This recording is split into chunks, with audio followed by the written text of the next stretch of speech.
뉴스파이팅 김영수입니다. 2부 순서 뉴스를 파헤치고 전망하는 시간이죠. 뉴스 파전입니다. 최재성 전 청와대 정무수석 전화로 연결되어 있습니다. 수석님 나와 계시죠? 안녕하세요. 네, 안녕하세요. 오늘 전화 연결을 해야 되는데 나오기가 좀 힘드셨죠?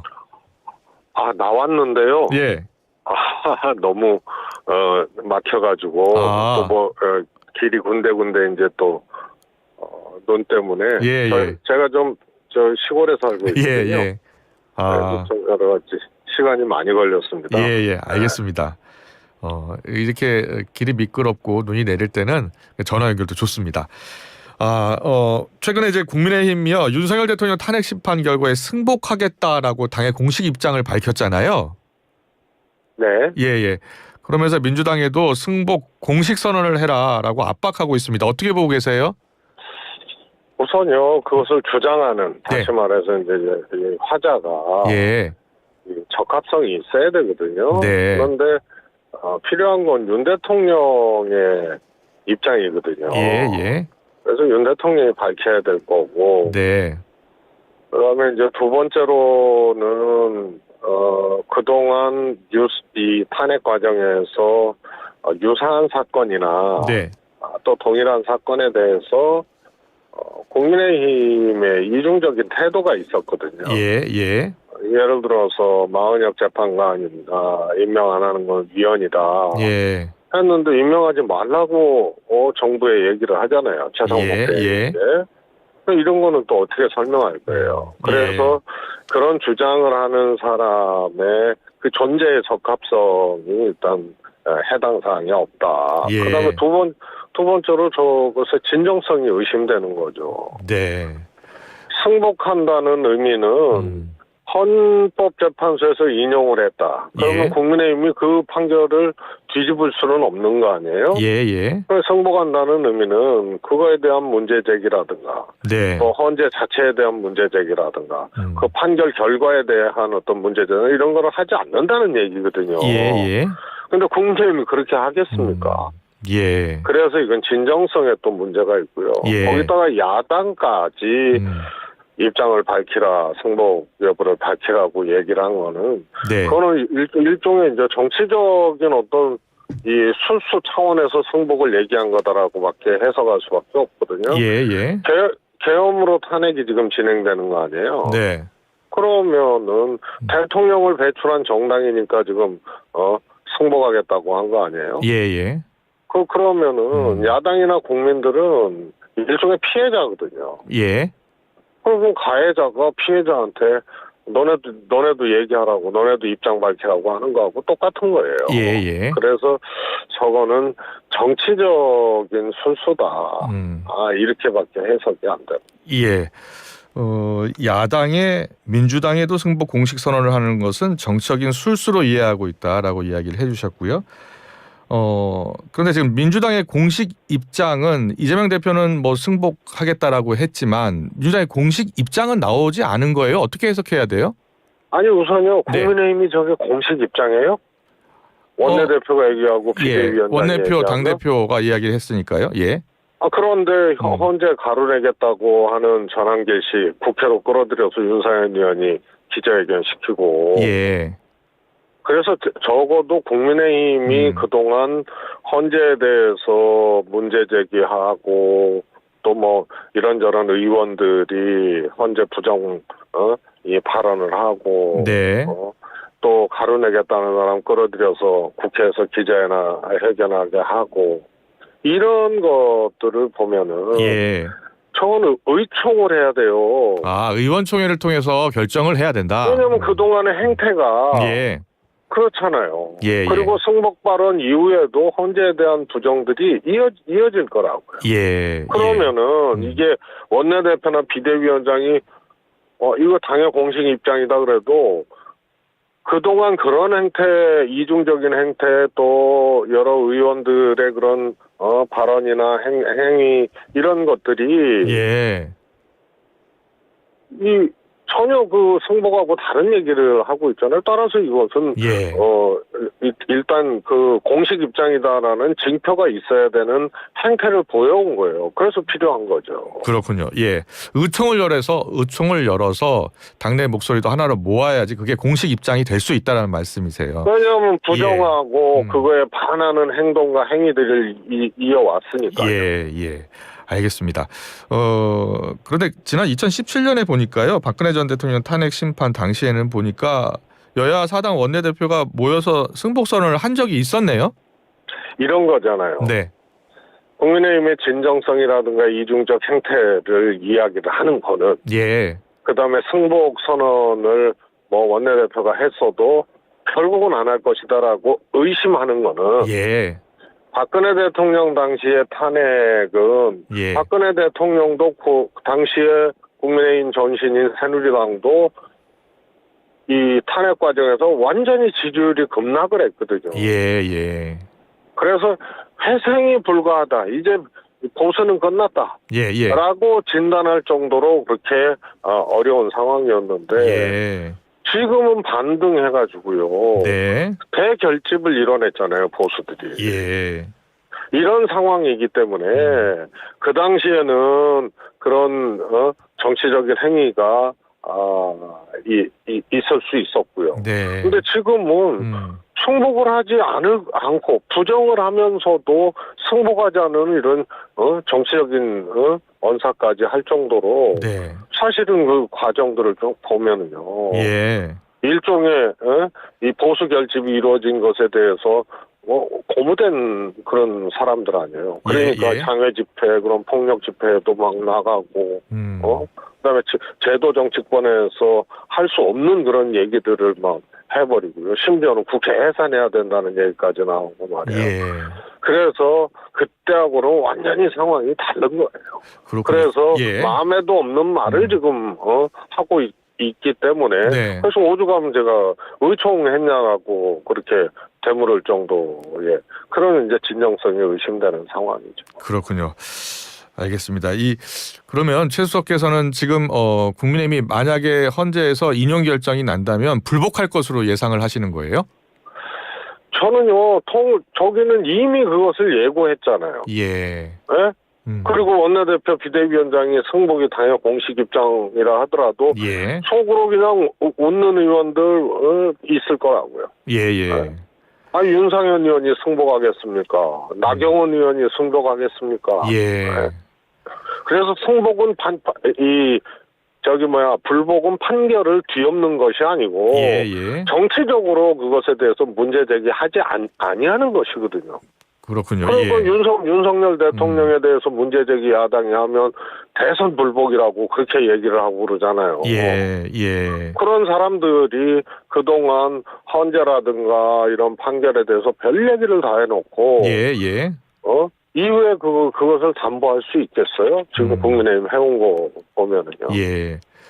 그 국민의힘 일각에서는 지금 헌재 결정이 기각이나 각하 둘 중에 하나로 나올 것이다라고 예상도 하나 봐요?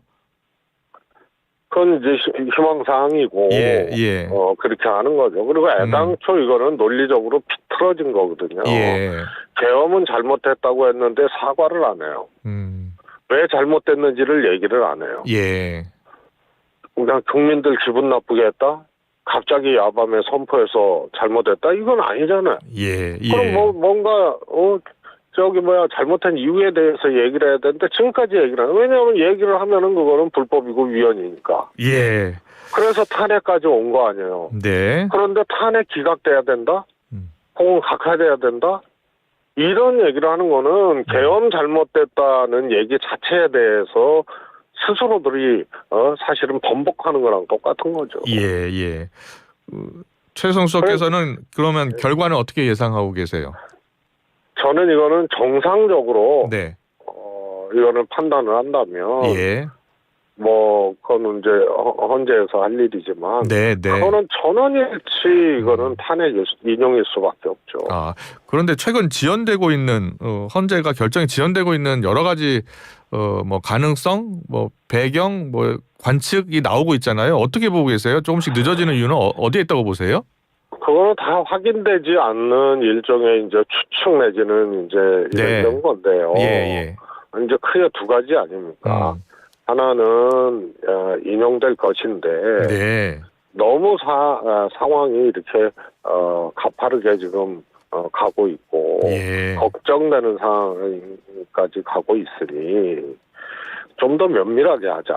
네. 그래서 5가지 이제 쟁점 사안 기준들이 있잖아요. 예. 비상계엄에 해당되느냐, 네. 뭐 포고령, 뭐 등등등 체포 등량 국회 선관위 통제하려고 했느냐, 뭐 이런 거잖아요. 네. 네. 이 각각의 의견 중에 하나만 돼도 탄핵이거든요. 예. 그런데 이 각각의 의견이 퍼펙트하게 전부 같을 수가 없잖아요. 그러니까 이거에 대해서 좀 더 면밀하게 얘기하고 면밀하게 법적 논리를 가다듬는 상황이라는 진단과 네. 그다음에 절차상의 문제 제기를 일부 재판관이 하면서 조금 늘어지고 있는 길어지고 있는 상황과 이 두 가지인데요. 예. 두 가지 어떤 경우라 하더라도 변론 제기를 하지 않는 상황이면은 예. 이거는 이제 탄핵 인용으로 가는 거다 이렇게 보여지는 거고요. 그렇군요. 변론 제기라는 상황으로 갈 수가 없죠. 네. 그런데 만약에 후자 재판관 일부가 그런 뭐 절차상의 문제로 변론 제기를 해야 된다라고 얘기를 한다면 예. 그거는 심각한 문제죠. 예. 왜냐하면 4월 18일에 2명의 재판관이 퇴임을 하잖아요. 네. 그럼 6명이 남거든요. 그런데 변론 제기가 만약에 돼서 그 4월 알겠습니다. 18일을 넘겨버린다 그러면은 예. 이거는 정말 비정상적이고 심각한 상황이 발생하는 거죠. 네. 알겠습니다. 지금 최재성 전 청와대 정무수석과 인터뷰를 진행하고 있습니다. 궁금한 점 있으시면 우물정 0945 샵 0945로 문자 보내주시면 저희가 대신해서 질문을 해드리겠습니다. 짧은 문자 50원, 긴 문자 100원의 정보 이용료가 부과됩니다. 지금 여야가요 장외 여론전도 계속 벌이고 있는데 헌재 결정에 이 장외 여론전이 얼마나 영향을 미칠 것이라고 보세요? 저는 영향이 미쳐서도 안 되고 미칠 수도 없다고 보는데요. 네. 할 수 있는 이제 정치적인 행위들을 하는 거고요. 예. 그래서 미쳐서도 안 되고 미칠 수도 없다 이렇게 보고 있습니다. 예. 그리고 야당에서는 윤 대통령이 승복 입장을 내야 한다는 목소리를 계속 내고 있습니다. 그런데 윤 대통령은 아직 공식 입장을 내지 않고 있고요. 윤 대통령의 속내는 뭐라고 보세요? 아마 판결 전까지는 아무 얘기를 안 하죠. 예. 그리고 지금 두 가지인데요. 하나는 국민의힘이 사실 윤 대통령이 계엄을 처음에 선포할 때만 해도 네. 국민의힘도 놀랬잖아요. 예. 그리고 이거 끝났다. 큰일 났다 끝났다 이런 생각들을 했을 텐데 이게 보수가 결집하고 상황이 반전 비슷하게 되면서 오히려 이제 물 들어올 때 노젓자 이런 식으로 오히려 강경 극우 폭력 집회 편승하고 올라타고 그다음에 윤 대통령이 구속 취소되고 석방되면서 강력한 어떤 정치적 영향력을 갖게 되는 현실적 존재가 됐어요. 네. 그래서 이게 계엄 직후의 상황하고 완전히 지금 달라진 거거든요. 네. 그런데 윤 대통령이 만약에 탄핵이 인용이 됐다. 윤 대통령 스스로가 승복을 안 하죠. 그러니까 아무 말도 안 하는 거예요. 그래서 저는 국민의힘도 승복 안 하는 기류로 간다고 봐요. 왜냐하면 윤 대통령 그늘을 지금 벗어나기 어려운 상황 아니에요? 왜냐하면 보수가 결집하고 막 좀 이런 정말 희한한 상황이죠. 계엄 초기에 비하면은 상상도 못할 일들이 지금 일어나고 있는데 국민의힘은 반색을 하는 일이지만 이 중심에 윤 대통령이 있고요. 윤 대통령의 이런 정치적 영향력은 실제적인 영향력으로 계속 유지가 될 거예요. 그러니까 윤 대통령은 탄핵 선고 전에 아무 말도 안 할 것이고 탄핵 선고위에는 이거를 부정하고 이거 틀렸다라고 얘기하면서 윤 대통령의 정치가 이어질 거고 거기에 영향을 받는 국민의힘도 따라갈 수밖에 없는 그런 상황이 오지 않겠나 싶습니다. 그렇군요. 지난주에 출연하셔서 윤석열 대통령 석방 이후 윤 대통령의 정치가 시작됐다라는 말씀의 연장선으로 지금 들리는데요. 만약에 인용이 된다 하더라도 윤석열 대통령의 영향력은 계속 유지될 것으로 보시는 거예요? 한간에는요. 탄핵이 인용되면 국민의힘이 윤 대통령과 손절 절차를 거칠 거다. 네. 뭐 이런 얘기들을 하고 대선 후보들도 그럴 거다. 예. 이렇게 얘기들을 하는데 저는 그렇지 않다고 봅니다. 그래요? 어떻게 보세요? 왜냐하면 예. 뭐 말씀드렸지만 정치적인 어떤 실제로 예. 윤 대통령의 영향력이 확인이 되어오는 과정들이거든요. 예. 그래서 굉장히 이거는 상상하지 못했던 일들이 현실화된 거고요. 네. 극우 강성 세력들이 국민의힘의 어떤 마이너한 세력, 네. 또 뭐 일부 세력 정도가 아니고 어떻게 보면은 국민의힘을 끌고 가는 그냥 주류 세력 비슷하게 되는 과정이었어요 지금. 예. 홍준표 시장이 예. 불과 1년 전만 해도 김기현 대표를 공격을 했잖아요. 예. 전광훈 목사하고 손절하고 네. 이런 것에 대해서 휘둘리지 말으라고. 그래서 화가 난 김기현 당시 당대표가 상임고문에서 홍준표 시장을 해촉해버렸거든요. 예. 근데 지금은요, 보수의 전사라고 얘기를 해요, 홍준표 시장이. 예. 예. 이게 달라진 현실입니다. 그래서, 윤석열 대통령하고 손절한다? 대선 후보들이 손절한다? 그것은 저는 오히려 정반대의 상황이 올 거다. 윤 대통령의 영향을 벗어나기 어렵게 됐고요. 또 당내 선거에서 대통령 후보가 되고자 하는 자들, 네. 그런 사람들은 더더욱이 윤 대통령의 눈밖에 나거나 비견하는 행위를 할 수 없게 된다고 저는 봐요. 그렇다면은 조기 대선이 열린다면 국민의힘의 대선 주자 가운데 누가 유리한 고지에 설 것으로 보세요? 제가 보기에는 윤 대통령한테 어긋난 사람들이 이미 뭐 그런 시그널은 있다고 보는데요. 예. 그동안 정치적 과정에서. 예. 그래서 윤 대통령이 누구를 특별히 이렇게 지원을 한다거나 뭐 이런 일은 저는 안 한다고 봐요. 예. 왜냐하면 윤 대통령 입장에서도 만약에 탄핵이 인용되고 그다음에 한쪽에서 내란죄 재판이 이제 이어지는 거 아니에요? 예. 그런 상황에서 국민의힘이 집권해서 사면되는 것이 이제 마지막 남은 윤석열 대통령의 정치적인 희망이 있기 때문에 그래서 재집권을 해야 된다. 그런데 한 사람을 지명을 해서 뭐 도와준다 이런 것은 제가 보기에는 안 할 것 같고요. 그러나 안 될 사람은 이미 뭐 정치적 시그널이 갔기 때문에 그런 이제 소위 말해서 지금 주류 세력이 돼버린 극우 폭력 세력이 이미 이제 인지를 하고 있지 않겠나 싶습니다. 예, 잘 들었습니다.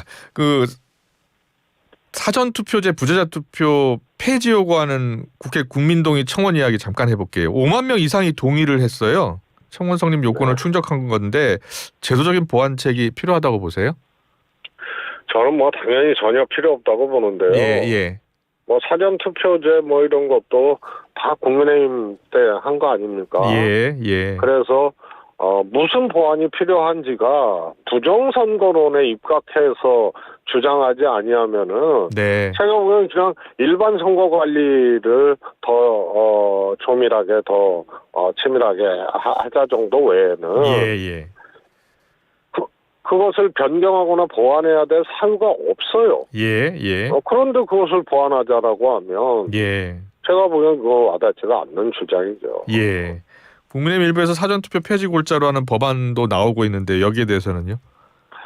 국민의힘의 일단 입장을 먼저 정해야 될 거예요. 한 사람이 그런 입장이라도 일종의 부정선거론자, 음모론자들이 있단 말이에요. 정치권에도. 과거에 야당에도 있었어요. 민주당에도.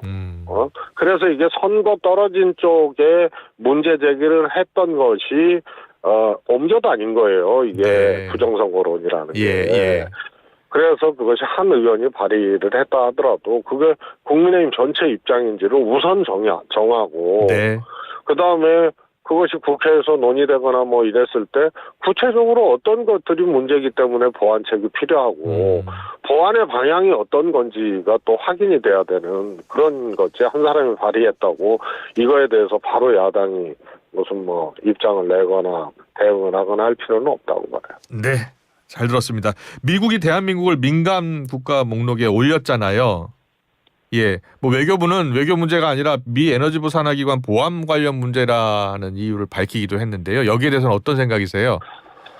이제 에너지에 관련된 보안 사안이다. 네. 그러면 지금 국민의힘이 뜬금없이 주장하는, 집권당이 주장하는 야당이 국회에서 입법 독주해서 민감 국가가 됐다, 이런 식의 주장은 일단 아니라는 얘기죠. 예, 예. 그래서 에너지 관련됐다는 거는 이제 두 가지인데요. 하나는 이제 핵무기 주장도 그거 에너지 관련된 거거든요. 예, 예. 그 다음에 이제 우리 원전 기술이라든가 이런 과정에서 미국 기술하고 이제 충돌하는 측면들이 있잖아요. 그래서 뭐 이런 등등으로 봤을 때 국민의힘에서 얘기하는 야당 탓은 아니고 이 두 가지 정도로 해석되어질 수 있지 않느냐. 그러니까 핵무장론과 그 다음에 원전 관련된 거 이렇게 해석되어지지 않나 싶습니다. 예, 뭐 과거에도 이게 민감국가로 지정된 적이 있었나 봐요. 혹시 기억하십니까? 94년도에 있었던 걸로 알고 있는데요. 그때도 아마 이 소위 말해서 이제 제 기억이 정확치 않습니다만 소위 말해서 원전 관련돼서 우라늄 이제 소위 말해서 핵 제조의 이제 기본적인 어떤 우라늄 용합이 우연하게 이렇게 돼서 우리가 사찰도 받고 막 그랬던. 원전 핵기술 관련해서요? 네네. 그게 이제 우리가 의도적으로 한 게는 아닌데. 그래서 IAEA 이제 사찰도 받고 막 그랬던 시기가 있었습니다. 아마 그때가 아닌가 싶습니다. 알겠습니다. 여기까지 듣겠습니다. 뉴스를 파헤치고 전망하는 시간 뉴스파전이었습니다. 최재성 전 청와대 정무수석과 함께했습니다. 잘 들었습니다. 고맙습니다. 네, 감사합니다.